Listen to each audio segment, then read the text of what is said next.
വളരെ പരിചിതമായ വചനം. വചനത്തിൽ ഇങ്ങനെ നമ്മൾ വായിക്കുന്നു: യേശു അവളോട് പറഞ്ഞു, ഞാനാണ് പുനരുത്ഥാനവും ജീവനും. എന്നിൽ വിശ്വസിക്കുന്നവൻ മരിച്ചാലും ജീവിക്കും. ഞാനാണ് പുനരുത്ഥാനവും ജീവനും. എന്നിൽ വിശ്വസിക്കുന്നവൻ മരിച്ചാലും ജീവിക്കും. എന്നിൽ വിശ്വസിക്കുന്നവൻ മരിച്ചാലും ജീവിക്കും. ആ വചനം നമ്മുടെ ഹൃദയത്തിൽ ഉറപ്പിക്കണം. കാരണം വചനം എന്താ പറയണേ? മരിച്ചാലും ജീവിക്കും. അതങ്ങനെ ഈ മരിച്ചാലും ജീവിക്കുന്നത്? നമ്മുടെ പലരുടെയും ചിന്ത മരിച്ചതോടുകൂടെ തീർന്നുവെന്നല്ലേ, അല്ലേ? എന്നാൽ അങ്ങനെയല്ല. ഒരു ദൈവവിശ്വാസിക്ക് ഇതാ വിശുദ്ധ ഗ്രന്ഥം നൽകുന്ന ഒരു വാഗ്ദാനം ഇതാണ്: നീ വിശ്വസിച്ചുകൊള്ളൂ, നീ മരിച്ചാലും ജീവിക്കും. യേശുവിൽ വിശ്വസിക്കുന്ന ഒരു വ്യക്തിക്ക് ലഭിക്കുന്ന വലിയ ഒരു വാഗ്ദാനമാണിത്. പ്രത്യേകിച്ച് ഈ കാലഘട്ടത്തിൽ പലതരത്തിലുള്ള ചോദ്യങ്ങൾ നമ്മുടെ മുമ്പിൽ ഉന്നയിക്കപ്പെടുമ്പോൾ നമ്മൾ ധൈര്യപൂർവ്വം ഈ ലോകത്തോട് പറയണം: ഞാൻ എന്ന വ്യക്തി, യേശുവിൽ വിശ്വസിക്കുന്ന വ്യക്തി മരിച്ചാലും ജീവിക്കും. കാരണം പുനരുത്ഥാനവും ജീവനും എന്റെ കർത്താവാണ്. Hallelujah, hallelujah. അടുത്തിരിക്കുന്ന ആളോടൊന്ന് പറഞ്ഞേ: നീ മരിച്ചാലും ജീവിക്കും, നീ മരിച്ചാലും ജീവിക്കും. Hallelujah, hallelujah. നമ്മുടെ പ്രിയപ്പെട്ട വിശുദ്ധ അഗസ്റ്റീനോസ് എന്നും പ്രാർത്ഥിച്ചിരുന്ന പ്രാർത്ഥനയുണ്ട്: നിനക്കായി എന്നെ സൃഷ്ടിച്ച ദൈവമേ, നിന്നിൽ വിലയം പ്രാപിക്കുമ്പോളം എന്റെ ആത്മാവ് അസ്വസ്ഥമാണ്. ദൈവമേ, നിനക്കായി എന്നെ സൃഷ്ടിച്ചു, നിന്നിൽ ഞാൻ ചേരുവോളം എന്റെ മനസ്സ് അസ്വസ്ഥമാണ് എന്ന് പറഞ്ഞാൽ മരിച്ചാൽ ജീവിക്കും. ദൈവസന്നിധിയിലാണ് നമ്മുടെ ജീവിതം എത്തിച്ചേരുന്നത് എന്നുള്ള വലിയ ഒരു ഉറപ്പ്. ഈ അവസരത്തിൽ നമ്മുടെ മുമ്പിൽ ഈ കാലഘട്ടത്തിൽ ചോദിക്കപ്പെടുന്ന ചില ചോദ്യങ്ങളിൽ ഒരു പ്രസക്തമായ ചോദ്യം: ഈ മരിച്ച ആൾക്ക് എന്തു സംഭവിക്കുന്നു? മരിച്ച ആൾക്ക് എന്ത് സംഭവിക്കുന്നു? നമ്മൾ പലരും പറയുന്ന ഉത്തരം: അത് ഞങ്ങൾ സെമിത്തേരിയിൽ കൊണ്ടുപോയി കുഴിച്ചിട്ട് കഴിഞ്ഞാൽ പിന്നെ എന്ത് സംഭവിക്കുന്നു? ശരീരം മണ്ണോട് മണ്ണായിട്ട് തീരുന്നു. ആ വ്യക്തി അവിടെ അങ്ങോട്ട് അവസാനിക്കുമോ?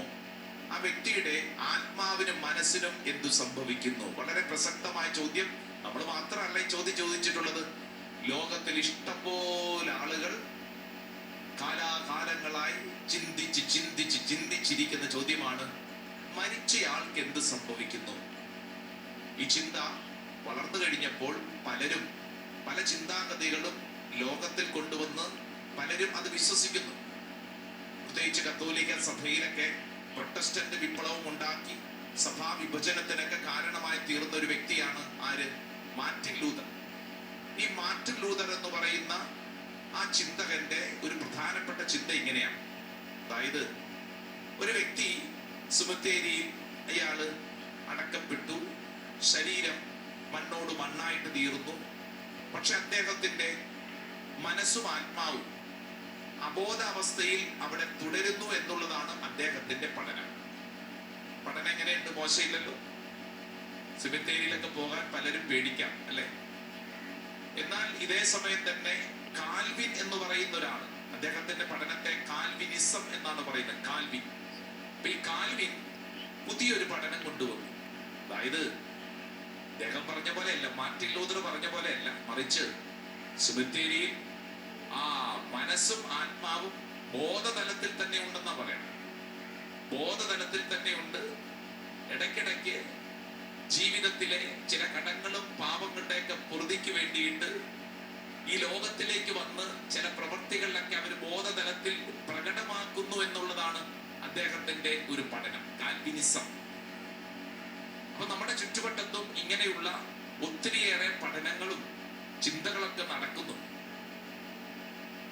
കുറെ വർഷങ്ങൾക്ക് മുമ്പുണ്ടായിരുന്ന മറ്റൊരു ചിന്താഗതി ഇങ്ങനെ ഉണ്ടായിരുന്നു. BC 400-ലാണ് എയറിന്റെ ഐതിഹ്യം, മിത്ത് ഓഫ് എയർ എന്നാണ് പറയുന്നത്. പ്ലേറ്റോയുടെ ഒരു ചിന്താഗതിയാണ്. അദ്ദേഹത്തിന്റെ ചിന്താഗതിയിൽ അത് എങ്ങനെയാണ് രേഖപ്പെടുത്തിയിരിക്കുന്നത്? മരണശേഷം നീതിരഹിതരുടെ ആത്മാക്കൾ പാതാളത്തിൽ കഴിയുന്നു. തരം കിട്ടുമ്പോഴൊക്കെ ശപിക്കപ്പെട്ട ഈ ആത്മാക്കൾ ഭൂമിയിലെത്തി ജീവിച്ചിരിക്കുന്ന ശല്യം ചെയ്യുന്നു. ഇതൊക്കെ കേൾക്കുമ്പോ പലരും ചിന്തിക്കും, ഇതൊന്നും ഇവിടെയല്ലല്ലോ, ഇതൊക്കെ വേറെ എവിടുത്തോ ചിന്താഗതികളല്ലേ, ഞങ്ങളുമായിട്ട് എന്ത് ബന്ധം? നമ്മളുമായിട്ടും ബന്ധമുണ്ട്. നമ്മുടെയൊക്കെ നാടും വീടും നമ്മുടെയൊക്കെ സംസ്കാരങ്ങളും ഒക്കെ വളർന്നിരിക്കുന്നത് ഇത്തരത്തിലുള്ള അനേക കഥകളും ഉപകഥകളോട് ബന്ധപ്പെട്ടാണ്. അനേക സിനിമകളും സീരിയലുകളും ഒക്കെ കണ്ടാണ്, അനേക പുസ്തകങ്ങൾ വായിച്ചാണ് നമ്മുടെയൊക്കെ ജീവിതം ചേർന്നിരിക്കുന്നത്, അല്ലേ? അതുകൊണ്ടാണ് വെള്ളിയാഴ്ചകളിലൊക്കെ പാലപ്പൂവിന്റെ മണമുള്ള വെള്ള സാരിയൊക്കെ ഉടുത്ത് നീണ്ട തലമുടിയൊക്കെയുള്ള പാട്ടൊക്കെ പാടി വരുന്ന, കള്ളിയാങ്കാട്ട് നീലിയൊക്കെ വരുന്നത്, അല്ലേ? പ്രതികാരം ചെയ്യാൻ വരുന്ന യക്ഷിയും പ്രേതവും മറുതയും അങ്ങനെയുള്ള അനേകം ആത്മാക്കളെ നമ്മുടെ മുമ്പിലൊക്കെ അനേക സിനിമകളും, അല്ലേ? നമ്മുടെയൊക്കെ മുമ്പിൽ ഇങ്ങനെയുള്ള അനേക ചിത്രങ്ങളും കഥകളും ഉപകഥകളും ഒക്കെ സംഭവിക്കപ്പെടുമ്പോൾ അനേകം പേര് അറിയാതെ ചിന്തിച്ചു പോകുന്ന ഒരു കാര്യം എന്താണെന്നറിയോ? ഇതൊക്കെ സത്യമാണോ? മരിച്ചുപോയ ആളുടെ ആത്മാവ് തിരിച്ചു വന്ന് പ്രതികാരം ചെയ്യുമോ? ഇത് സത്യക്രിസ്ത്യാനികളായിട്ടുള്ള അനേകരുടെ ഉള്ളിൽ പോലുമുള്ള ഒരു തെറ്റായ ചിന്താഗതിയാണ്. കഴിഞ്ഞ ദിവസം പ്രാർത്ഥിക്കാൻ വന്ന ഒരു ചേച്ചി എന്നോട് പറയുകയാണ്, അച്ഛാ, എന്റെ വീടിനടുത്ത് ഒരു കുടുംബം, മറ്റൊരു മതത്തിൽപ്പെട്ട കുടുംബമാണ്. ആ കുടുംബത്തിൽ ഒരു സ്ത്രീ ജീവിച്ചിരുന്ന കാലഘട്ടത്തിൽ ഞങ്ങളെ ഒത്തിരി ശല്യപ്പെടുത്തിയതാണ്. ഞങ്ങളുമായിട്ട് എപ്പോഴും അതൃപ്തി, വഴക്ക്, പ്രശ്നങ്ങളായിരുന്നു, രൂക്ഷമായി. ആ സ്ത്രീ മരിച്ചു. സമാധാനമായെന്നാ ചിന്തിച്ചത്, ശല്യം പോയല്ലോ എന്നൊക്കെ ചിന്തിച്ചു. അച്ഛാ, കഴിഞ്ഞ ദിവസം എന്റെ മൂത്ത മകള്, ആകപ്പാട് അസ്വസ്ഥത, ചോദിച്ചു വന്നപ്പോ അവള് പറയാ, അച്ഛാ, അമ്മേ, അപ്പുറത്തെ വീട്ടിലെ ആ മരിച്ചുപോയ ചേച്ചീനെ ഞാൻ ഇന്നലെ നമ്മുടെ വീട്ടിൽ കണ്ടു.